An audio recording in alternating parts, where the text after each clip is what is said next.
los 5 métodos de ejecución más brutales de la Europa medieval. Imagina una plaza pública en una mañana de 1348. El sol apenas comienza a elevarse sobre los tejados de madera, pero la multitud ya está reunida. Familias enteras, niños sobre los hombros de sus padres, vendedores ambulantes ofreciendo pan y cerveza. Todos esperan con anticipación, como si fuera un día de festival. Pero no han venido a celebrar una boda real o un torneo de caballeros. Han venido a ver morir a un ser humano. Bienvenido al mundo de las ejecuciones públicas medievales, donde la muerte se convirtió en entretenimiento, donde el sufrimiento humano se transformó en espectáculo comunitario, y donde la crueldad alcanzó niveles que desafían la comprensión moderna. Hoy descenderemos a las profundidades más oscuras de la justicia medieval, explorando no solo los métodos de muerte más atroces jamás concebidos, sino también la psicología inquietante que convertía a ciudadanos comunes en espectadores ávidos de tortura. Estos son los 5 métodos de ejecución más brutales de la Europa medieval. Y créeme, cuando lleguemos al número 1, entenderás por qué algunos historiadores argumentan que la verdadera barbarie no estaba solo en los métodos, sino en las multitudes que los aplaudían. Número 5. La rueda del tormento. Cuando la muerte llegaba hueso por hueso. Comenzamos nuestro descenso con un método que combinaba ingeniería medieval con sadismo calculado: la rueda del tormento. No era simplemente una forma de matar, era una exhibición meticulosamente coreografiada de destrucción corporal sistemática que podía durar horas o incluso días. El condenado era llevado a una plataforma elevada en el centro de la plaza principal. La rueda, una estructura de madera maciza con radios gruesos, ya estaba instalada horizontal sobre un poste vertical. El ejecutor, vestido con su capucha característica, comenzaba atando al prisionero sobre la rueda, extendiendo sus extremidades entre los radios como si fuera una estrella humana. Pero aquí es donde la verdadera brutalidad comenzaba. El ejecutor no simplemente mataba al condenado, tenía que romper sistemáticamente cada hueso de su cuerpo, comenzando por los dedos y avanzando gradualmente hacia órganos vitales. Utilizaba una barra de hierro pesada, similar a una rueda de carreta, que blandía con precisión calculada. El primer golpe caía sobre los dedos de los pies. El sonido del hueso quebrándose se mezclaba con los gritos del condenado, pero esto era apenas el comienzo. El ejecutor trabajaba metódicamente: tobillos, espinillas, rodillas, muslos. Cada golpe era medido para romper el hueso sin causar sangrado masivo que pudiera acelerar la muerte. La habilidad del ejecutor se medía por su capacidad de prolongar el proceso. Los registros de Nuremberg describen ejecuciones donde el proceso de romper todos los huesos principales tomaba entre 2 y 3 horas. Durante todo ese tiempo, el condenado permanecía consciente, experimentando oleadas sucesivas de dolor indescriptible mientras la multitud observaba cada golpe. Pero la tortura no terminaba con los huesos rotos. Una vez completado el trabajo preliminar, el ejecutor giraba la rueda a posición vertical, con el cuerpo destrozado del condenado todavía atado a ella. Los huesos rotos hacían que las extremidades colgaran en ángulos grotescos, y el simple acto de respirar se convertía en agonía cuando las costillas fracturadas perforaban los pulmones. La rueda se dejaba exhibida en un lugar prominente de la ciudad, a menudo en caminos principales o cruces de rutas comerciales. El condenado permanecía atado a ella, muriendo lentamente por deshidratación, exposición a los elementos o infecciones masivas de sus heridas. Este proceso podía tomar días, durante los cuales el moribundo era visible para todos los que pasaban. Las aves carroñeras comenzaban su trabajo mientras la víctima todavía respiraba. Los cuervos picoteaban los ojos, los buitres arrancaban pedazos de carne expuesta. En algunos casos, los condenados rogaban a los guardias que los mataran de una vez, pero las leyes específicamente prohibían acortar el sufrimiento. La muerte tenía que ser lenta y visible. Las variaciones regionales de este método añadían capas adicionales de crueldad. En Francia, los ejecutores a veces rompían los huesos desde adentro, utilizando barras puntiagudas que penetraban la carne antes de quebrar el hueso. En partes de Alemania, se ataban cuerdas a las extremidades rotas y se tiraba de ellas para maximizar el dolor de los huesos fracturados. El rol de la multitud durante estas ejecuciones era particularmente perturbador. Los espectadores no eran observadores pasivos, participaban activamente en el espectáculo, contaban los golpes en voz alta apostaban sobre cuánto tiempo sobreviviría el condenado, y algunos incluso arrojaban objetos o escupían al moribundo. Los vendedores ambulantes circulaban entre la multitud vendiendo recuerdos de la ejecución, trozos de la cuerda utilizada, astillas de la rueda o incluso tierra manchada con la sangre del ejecutado, que se creía tenía propiedades mágicas o curativas. Los niños eran traídos específicamente para presenciar estas ejecuciones como parte de su educación moral. Los padres explicaban que esto era lo que les sucedería si desobedecían las leyes de Dios y del rey. Esta normalización de la violencia extrema desde temprana edad creaba generaciones que veían el sufrimiento público como algo natural y necesario para el orden social. La rueda se convirtió en el método preferido para criminales considerados particularmente peligrosos o detestables. Asesinos, bandidos de caminos y aquellos acusados de traición a menudo enfrentaban este destino, pero la definición de crimen merecedor de la rueda era sorprendentemente amplia y podía incluir robo repetido, falsificación de moneda o incluso blasfemia severa. Los registros legales también revelan casos donde la rueda se utilizaba como herramienta política. Durante periodos de inestabilidad social, las autoridades aumentaban dramáticamente el uso de este método para intimidar a poblaciones potencialmente rebeldes.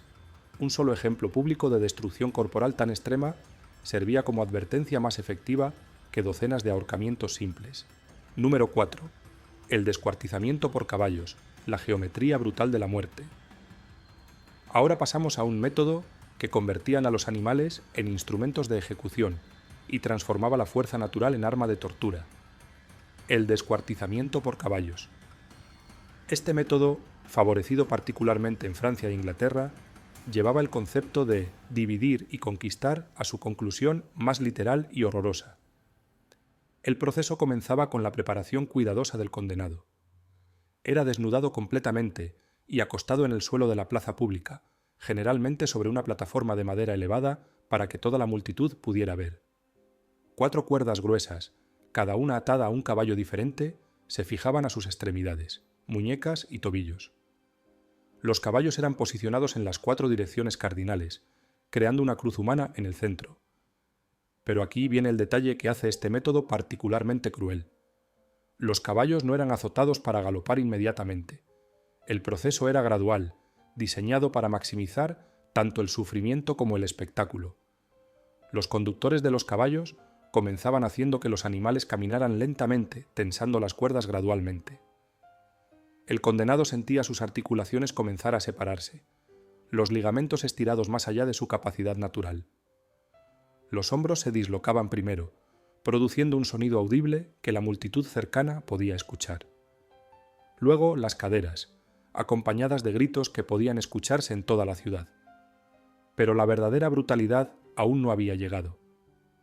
Los músculos y tendones del cuerpo humano son sorprendentemente resistentes, y simplemente tirar de las extremidades no era suficiente para desmembrar un cuerpo. Los conductores hacían que los caballos tiraran con más fuerza, caminando en círculos cada vez más amplios para aumentar la tensión. Los registros de la ejecución de François Damiens en París en 1757 describen cómo el proceso tomó más de 1 hora. Los caballos tiraban repetidamente, pero el cuerpo se resistía a separarse. Los verdugos tuvieron que hacer incisiones en las articulaciones principales, cortando parcialmente los tendones y músculos para ayudar al desmembramiento. El momento en que las extremidades finalmente se separaban del torso era el clímax del espectáculo. Primero un brazo se desprendía, generalmente con un sonido de desgarramiento húmedo que algunos describían como similar a tela rasgándose, pero amplificado 100 veces. Luego el otro brazo, seguido por las piernas. Lo más espantoso era que, en muchos casos, el torso del condenado permanecía vivo durante varios minutos después del desmembramiento. El corazón seguía latiendo, los ojos parpadeaban, y algunos testigos juraban haber visto labios moviéndose como tratando de formar palabras. Las variaciones de este método incluían usar bueyes en lugar de caballos en regiones rurales, o en casos extremos, atar las extremidades a barcos que se alejaban en direcciones opuestas en puertos costeros. En España, se desarrolló una variante donde las cuerdas se ataban a ruedas de molinos de agua, usando la fuerza hidráulica constante para crear una tensión prolongada e implacable. La psicología detrás de este método era deliberadamente simbólica. el desmembramiento representaba la fragmentación del cuerpo político cuando alguien cometía traición. Cada pedazo del cuerpo era luego exhibido en diferentes partes del reino como advertencia, convirtiendo al traidor en un mensaje distribuido geográficamente. Número 3. El empalamiento, la muerte. Que podía durar 3 días. Llegamos ahora al método que combina simplicidad brutal con sufrimiento prolongado, de manera que desafía toda comprensión humana, el empalamiento. Aunque más famosamente asociado con Vlad el Empalador en los Balcanes, esta práctica tenía presencia documentada en toda la Europa medieval, particularmente en regiones orientales. La estaca era cuidadosamente preparada. Un poste de madera grueso, de aproximadamente 2 a 3 metros de longitud, afilado en un extremo pero no demasiado puntiagudo. Este detalle que era crucial. Si la punta era muy afilada, penetraría órganos vitales demasiado rápidamente y causaría una muerte relativamente rápida. El objetivo era que la estaca atravesara el cuerpo sin dañar inmediatamente corazón, pulmones o arterias principales. El condenado era forzado a colocarse sobre la estaca, que había sido firmemente plantada en el suelo. Los verdugos utilizaban cuerdas y peso para empujar el cuerpo hacia abajo sobre el poste, controlando cuidadosamente la velocidad de penetración. En las ejecuciones hábiles, la estaca entraba a través del recto o la vagina y emergía cerca del hombro o la boca, siguiendo el canal del cuerpo sin perforar órganos vitales. El proceso de inserción en sí podía tomar horas, con el condenado consciente durante todo el procedimiento. Una vez completamente empalado, la estaca se elevaba verticalmente y se plantaba en un agujero preparado, dejando al condenado suspendido en el aire, sostenido únicamente por el poste que atravesaba su cuerpo. Lo que hacía este método particularmente horroroso era su duración. Las víctimas podían permanecer vivas durante días, muriendo lentamente por una combinación de shock traumático, deshidratación, infecciones masivas y fallo orgánico gradual. Los registros documentan casos donde las personas empaladas sobrevivieron hasta 3 días, conscientes y capaces de hablar durante gran parte de ese tiempo. Vlad III de Valaquia perfeccionó este método hasta convertirlo en arte macabro. Sus cronistas documentan la creación de bosques de empalados, donde cientos o incluso miles de estacas se elevaban simultáneamente, creando paisajes de muerte que servían tanto como castigo como advertencia psicológica a enemigos potenciales. Las variaciones incluían empalamientos horizontales, donde la estaca se insertaba lateralmente a través del abdomen, o empalamientos múltiples, donde varias estacas más pequeñas atravesaban diferentes partes del cuerpo. En algunos casos se untaba la estaca con aceite o grasa para facilitar la penetración, prolongando aún más la agonía al reducir el sangrado inicial. La psicología de este método radicaba en su visibilidad extrema. Los empalados se elevaban alto, visibles desde grandes distancias, sirviendo como advertencias ambulantes. Además, la posición vertical significaba que la gravedad trabajaba constantemente contra la víctima, presionando su cuerpo más profundamente sobre la estaca con cada hora que pasaba. Los aspectos médicos del empalamiento revelan conocimiento anatómico sorprendentemente preciso por parte de los verdugos. Sabían exactamente qué ángulo usar para evitar la columna vertebral, cómo guiar la estaca entre órganos vitales y qué velocidad de inserción maximizaría la supervivencia. Este conocimiento se transmitía de verdugo a verdugo como un oficio macabro, con aprendices que observaban docenas de empalamientos antes de realizar uno por sí mismos. Las implicaciones psicológicas para los verdugos también eran significativas. Algunos desarrollaban lo que hoy reconoceríamos como trastorno de estrés postraumático, plagados por pesadillas y visiones de sus víctimas. Otros se desensibilizaban completamente, perdiendo toda empatía humana. Los registros municipales documentan casos de verdugos que enloquecían, incapaces de continuar su oficio después de años de infligir tales horrores. Las autoridades religiosas justificaban el empalamiento citando textos bíblicos sobre castigo divino y la necesidad de purgar el mal del mundo. Sacerdotes bendecían las estacas antes de su uso, convirtiendo el instrumento de tortura en objeto sacramental.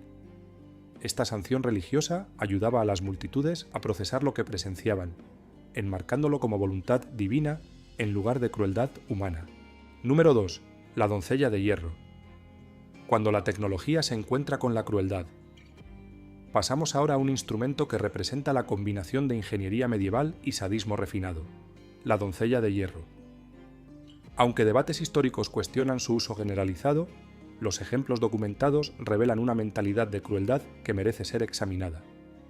Este dispositivo era un sarcófago de hierro con forma humana aproximada, decorado frecuentemente con rostro de mujer. El interior estaba equipado con docenas de picos de hierro estratégicamente posicionados, pero aquí está el detalle crucial que lo hace particularmente brutal. Los picos no estaban diseñados para matar instantáneamente. Cuando el condenado era forzado dentro del dispositivo y las puertas se cerraban, los picos penetraban el cuerpo en puntos específicos calculados para causar máximo dolor sin causar muerte rápida. Penetraban brazos, piernas, torso y rostro, pero evitaban cuidadosamente corazón y arterias principales. La víctima quedaba atrapada en posición vertical, incapaz de moverse sin causar más daño a su propio cuerpo. Cada respiración empujaba el pecho contra los picos. Cada intento de cambiar de posición resultaba en nuevas perforaciones. Era una trampa de dolor autoperpetuado. Los registros de Nuremberg describen que las víctimas podían permanecer vivas dentro del dispositivo durante días, muriendo lentamente por pérdida de sangre, infecciones o, en casos más rápidos, por perforación gradual de órganos vitales, conforme el agotamiento hacía imposible mantener la posición que evitaba los picos más letales. Número 1. El desollamiento en vida. El horror supremo de la muerte medieval. Y llegamos al método más brutal jamás concebido por la mente humana, el desollamiento en vida. Este no era simplemente un método de ejecución, era la destrucción sistemática de todo lo que hace a un ser humano reconocible. La eliminación literal de la barrera entre el individuo y el mundo exterior. El proceso comenzaba atando al condenado firmemente a una tabla o mesa, con restricciones en cada extremidad que impedían cualquier movimiento. El desollador, armado con cuchillos especialmente diseñados con hojas curvas y extremadamente afiladas, comenzaba el proceso de separar la piel del cuerpo. Generalmente comenzaba en las extremidades, haciendo una incisión circular alrededor del tobillo o la muñeca, y luego trabajando meticulosamente para separar la piel del tejido muscular subyacente. El proceso requería fiabilidad técnica. Cortar demasiado profundo dañaría músculos y causaría sangrado excesivo que aceleraría la muerte. Cortar demasiado superficial dejaría demasiado tejido adherido a la piel. La víctima permanecía consciente durante la mayor parte del proceso. El dolor de tener la piel arrancada del cuerpo vivo superaba cualquier otra forma de sufrimiento. Los nervios expuestos enviaban señales de agonía ininterrumpida al cerebro, mientras la víctima veía literalmente cómo su propia piel era removida pedazo por pedazo. Los desolladores más hábiles podían remover la piel en grandes secciones intactas, casi como quitar un traje. La piel removida se preservaba a veces como advertencia, curtida y exhibida públicamente, o en casos extremos, usada para encuadernar libros legales o religiosos. La muerte llegaba eventualmente por shock traumático masivo, pérdida de sangre o fallo orgánico, cuando el cuerpo ya no podía mantener su temperatura o funciones básicas sin la piel que lo protegía. Pero el proceso podía tomar horas, durante las cuales cada segundo era una eternidad de sufrimiento indescriptible. Los registros documentan el uso de este método para crímenes considerados especialmente atroces: traición máxima, asesinato de figuras religiosas o blasfemia extrema. En algunos casos, se combinaba con otros tormentos: sal frotada en la carne expuesta, exposición a insectos que se alimentaban del tejido vivo o incluso cauterización parcial para prolongar la supervivencia. La preservación de la piel removida tenía propósitos tanto prácticos como simbólicos. En algunas regiones, se curtía como cuero y se utilizaba para encuadernar códigos legales, sirviendo como recordatorio literal de las consecuencias de violar la ley. Las bibliotecas de algunas catedrales europeas todavía conservan libros encuadernados en piel humana de este periodo, testimonio físico de estas prácticas. Los aspectos económicos de este método también eran significativos. El desollamiento era caro de realizar, requiriendo verdugos altamente especializados que cobraban tarifas premium por su habilidad única. Esto significaba que solo se aplicaba a criminales cuya ejecución justificaba el gasto, generalmente aquellos cuyas muertes tenían valor propagandístico o simbólico importante para las autoridades. Las crónicas médicas de la época documentan intentos de comprender los límites del sufrimiento humano a través de estas ejecuciones. Algunos médicos observaban y tomaban notas sobre cuánto tiempo permanecía consciente una persona desollada, qué partes del cuerpo eran más sensibles y cómo reaccionaba el cuerpo a la pérdida de su barrera protectora. Esta investigación macabra contribuyó paradójicamente al conocimiento anatómico que eventualmente mejoraría la medicina legítima, la psicología de las multitudes y el espectáculo de la muerte. Lo verdaderamente perturbador de estos métodos no era solo su brutalidad mecánica, sino el hecho de que se realizaban ante audiencias que los consideraban entretenimiento legítimo. Las ejecuciones públicas eran eventos sociales que atraían multitudes de miles de personas. Las familias hacían picnics, los vendedores ambulantes vendían comida y bebida, los niños jugaban cerca de los patíbulos. Las mejores ubicaciones para ver se vendían a precios premium. Los balcones con vista a las Zareus, a las plazas de ejecución, se alquilaban semanas antes de eventos importantes. La psicología detrás de esto era compleja. Las ejecuciones servían múltiples propósitos sociales, reforzaban el poder del Estado, proporcionaban catarsis comunal, ofrecían entretenimiento en sociedades con opciones limitadas de diversión y permitían que las personas procesaran sus propios miedos a la muerte y el castigo de forma vicaria. Los cronistas de la época documentan comportamientos que hoy nos resultan incomprensibles. Multitudes que aplaudían cada golpe de la rueda, espectadores que pujaban por reliquias de los ejecutados, padres que llevaban a sus hijos pequeños como lección moral. Los estudios modernos de psicología de masas ayudan a explicar este fenómeno. Cuando las personas se reúnen en grandes grupos para presenciar violencia sancionada por autoridades, experimentan lo que los psicólogos llaman desindividuación, una pérdida del sentido individual de responsabilidad moral. En la multitud, las personas hacen cosas que nunca se harían solas, gritan, aplauden, participan en el espectáculo de sufrimiento humano. Además, las ejecuciones públicas servían como válvula de escape para tensiones sociales acumuladas. En sociedades donde la mayoría de la población vivía en pobreza, con pocas oportunidades de expresar frustración contra las élites, estas ejecuciones ofrecían un momento donde todos, independientemente de su posición social, podían sentirse superiores a alguien, el condenado.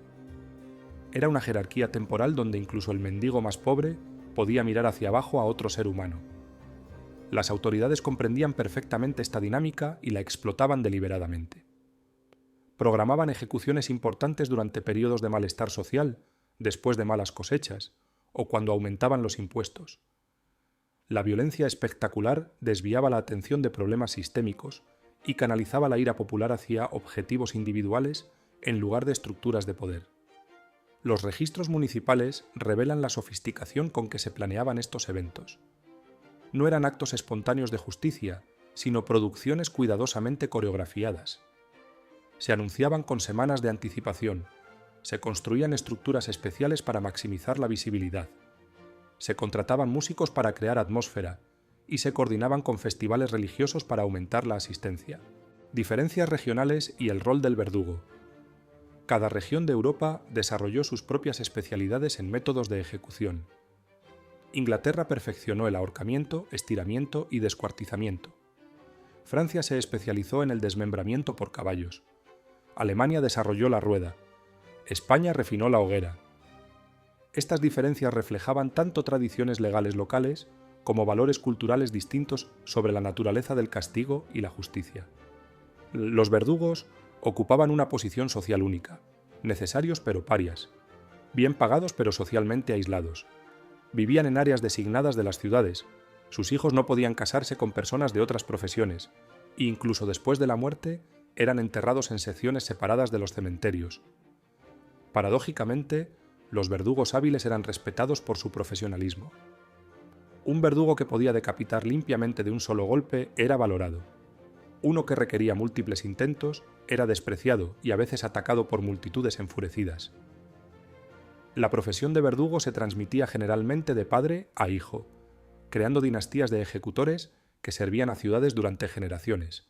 Estas familias desarrollaban técnicas especializadas, mantenían registros detallados de sus ejecuciones y a veces incluso experimentaban con nuevos métodos para aumentar su reputación profesional. Los verdugos recibían compensación de múltiples fuentes. Las autoridades municipales les pagaban un salario base, pero también cobraban tarifas por cada ejecución, con precios variables según el método utilizado.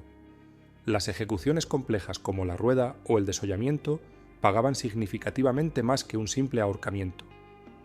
Además, los verdugos tenían derecho a quedarse con las posesiones del ejecutado y a vender reliquias de las ejecuciones a la multitud.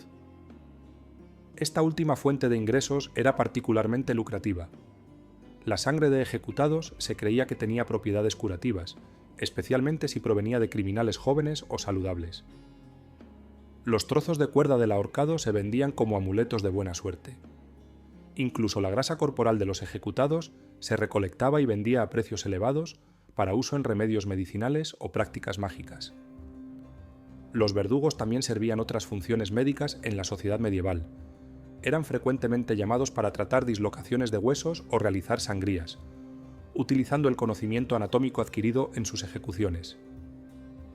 Esta doble función como dadores de muerte y sanadores creaba una paradoja social que intensificaba su aislamiento. Las comunidades de verdugos desarrollaron sus propios códigos de ética profesional, consideraban deshonroso torturar más allá de lo requerido por la sentencia, valoraban la eficiencia que minimizaba el sufrimiento innecesario, y despreciaban a colegas que disfrutaban su trabajo más allá del profesionalismo requerido. Este código ético, aunque parezca contradictorio dado su oficio, revelaba una humanidad complicada dentro de una profesión brutal. El fin de una era. Estas prácticas comenzaron a desaparecer gradualmente durante los siglos XVII y XVIII, no por compasión repentina, sino por cambios en filosofías legales y conceptos de castigo. La Ilustración trajo ideas sobre dignidad humana y proporcionalidad del castigo. Las ejecuciones se movieron de espectáculos públicos a eventos privados, y eventualmente muchas naciones abolieron la pena capital completamente. Pero el legado de estos métodos persiste en nuestra conciencia colectiva, recordándonos la capacidad humana tanto para la crueldad como para el progreso moral. El cambio no ocurrió de la noche a la mañana. Fue un proceso gradual impulsado por múltiples factores convergentes. Los pensadores de la Ilustración, como César Beccaria, comenzaron a argumentar que el castigo debía ser proporcional al crimen y que la tortura era contraproducente para la justicia. Su obra, De los delitos y las penas, de 1764, se convirtió en texto fundamental que cuestionaba la legitimidad moral de la tortura judicial. Los cambios económicos también jugaron un papel. A medida que las sociedades europeas se industrializaban, necesitaban trabajadores productivos más que ejemplos públicos de castigo extremo. La idea de rehabilitación comenzó a competir con el concepto puro de retribución. Las prisiones emergieron como alternativa a la ejecución, ofreciendo castigo que no destruía permanentemente el potencial productivo del condenado. Los avances médicos y el entendimiento del dolor humano también contribuyeron. A medida que los médicos comprendían mejor la fisiología del sufrimiento, se volvió más difícil justificar la inflicción deliberada de agonía extrema. El desarrollo de la anestesia en el siglo XIX hizo que la idea de sufrimiento médicamente innecesario fuera cada vez más repugnante para sensibilidades cambiantes. Los cambios religiosos fueron igualmente importantes. Las reformas protestantes y católicas cuestionaban interpretaciones más literales de castigo divino. Surgieron movimientos dentro del cristianismo que enfatizaban la misericordia sobre el juicio, la redención sobre la retribución. Las ejecuciones extremas se volvieron más difíciles de justificar teológicamente. La urbanización también transformó actitudes. En ciudades más grandes y densamente pobladas, las ejecuciones públicas masivas se volvieron logísticamente complicadas y potencialmente peligrosas. Las multitudes grandes eran impredecibles, capaces de convertirse en turbas. Las autoridades comenzaron a ver las ejecuciones públicas no como herramientas de control, sino como riesgos de desorden. Las primeras aboliciones de tortura judicial ocurrieron en Prusia en 1740 bajo Federico el Grande, aunque principalmente por razones de eficiencia estatal más que por compasión humanitaria. Otros estados siguieron gradualmente. Francia abolió la tortura judicial en 1780, aunque continuó con ejecuciones públicas hasta bien entrado el siglo XIX. Inglaterra fue particularmente lenta en reformar sus prácticas. El método brutal de ahorcamiento, estiramiento y descuartizamiento continuó hasta 1870 para crímenes de traición. Las últimas ejecuciones públicas ocurrieron en 1868, cuando finalmente se movieron detrás de los muros de las prisiones. La guillotina francesa, introducida en 1792, representaba paradójicamente tanto progreso como continuación de la barbarie. Diseñada para ser más humana y democrática, todos los condenados morían de la misma manera, independientemente de clase social. Todavía era una ejecución pública que atraía multitudes enormes. La última ejecución pública por guillotina en Francia ocurrió en 1939, mostrando cuán recientemente estas prácticas persistieron. Y así concluye nuestro descenso a las profundidades más oscuras de la justicia medieval, donde el castigo se confundía con tortura, donde el sufrimiento era espectáculo y donde la muerte se medía no en momentos, sino en días de agonía.